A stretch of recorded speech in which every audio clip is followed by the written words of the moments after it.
Boker Tov, il est 8 heures sur Studio Kalita, l'heure du premier journal d'information. Un premier journal d'information en direct de Jérusalem. La commission Goldberg qui est chargée de valider la nomination de personnalités aux plus hautes fonctions de l'État a annoncé cette nuit, peu après minuit et après 10 heures de délibération, qu'elle ne validait pas la nomination de l'inspecteur en chef Moshe Edree au poste de nouveau patron de la police israélienne. Les journaux israéliens ont à peine eu le temps d'annoncer ce développement dramatique et nous devons d'une certaine manière expliquer les développements qui se sont produits donc dans la soirée d'hier. On pensait que la commission Goldberg attendait de connaître le résultat de l'examen de Moshe Edree au détecteur de mensonges, et hier, lorsque les conclusions de cet examen ont prouvé que Edree disait la vérité, on était certain en Israël que la commission allait valider sans problème cette nomination. Eh bien non, peu après minuit, la commission a publié un communiqué dans lequel elle indique que 2 développements ont empêché la nomination de Moshe Edree.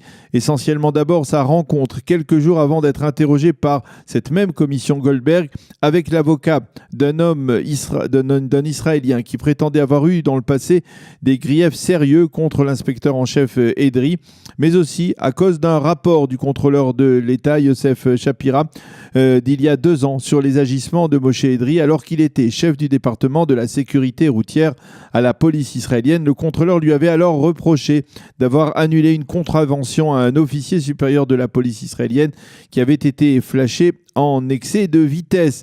La commission Goldberg a affirmé hier soir que la nomination de Moshe Edree dans un tel contexte risquerait de porter atteinte à la crédibilité de la police israélienne auprès de l'opinion publique. Il faut souligner que le ministre de la Sécurité intérieure Gilad Ardan a annoncé qu'il repoussait d'emblée les conclusions de la commission et qu'il souhaitait lui-même être entendu par cette commission dans les tout prochains jours.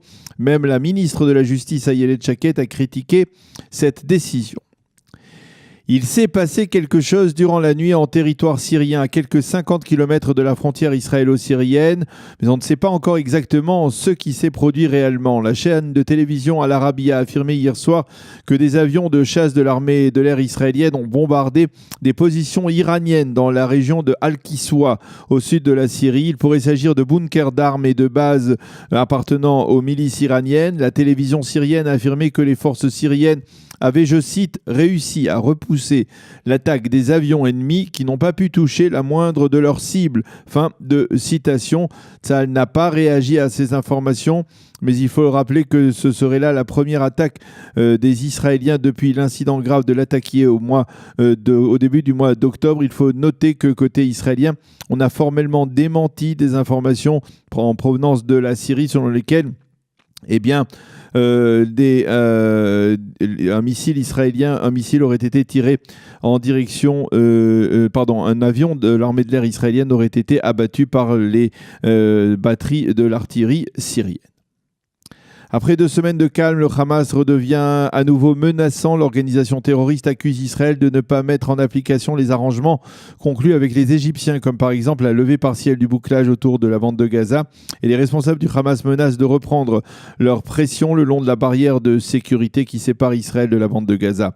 Au sein des forces de sécurité israéliennes, on estime que le Hamas ne souhaite pas de confrontation pour l'instant, mais l'on reconnaît que le prochain round de la confrontation militaire avec le mouvement terroriste ne sera qu'une question de temps.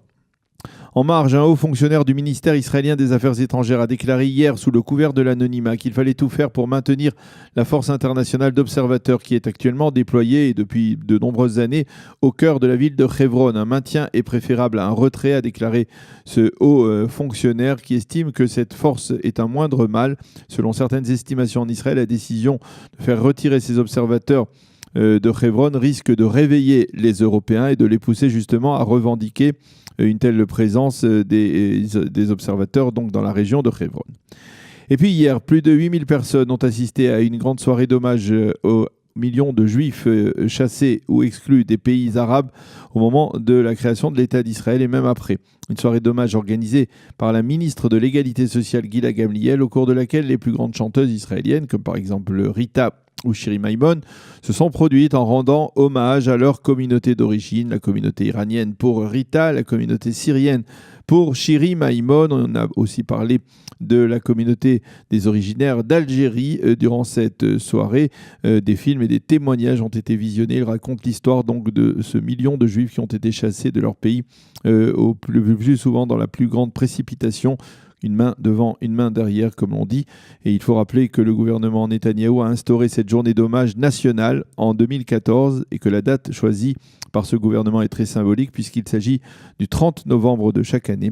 Et ce pour marquer le lien entre l'exode de ces Juifs orientaux et d'Afrique du Nord qui a débuté historiquement au lendemain du vote du plan de partage de la Palestine. C'était, vous le savez bien entendu, le 29 novembre 1947. La météo pour terminer, le temps sera partiellement nuageux à clair. Il fera aujourd'hui 18 degrés à Jérusalem, 22 à Tel Aviv et 26 degrés à Eilat. Voilà donc pour ce premier journal d'information sur Studio Kalita. Quelques sons musicaux et tout de suite après, je vous donnerai le programme de la suite de cette heure d'actualité sur Studio Kalita.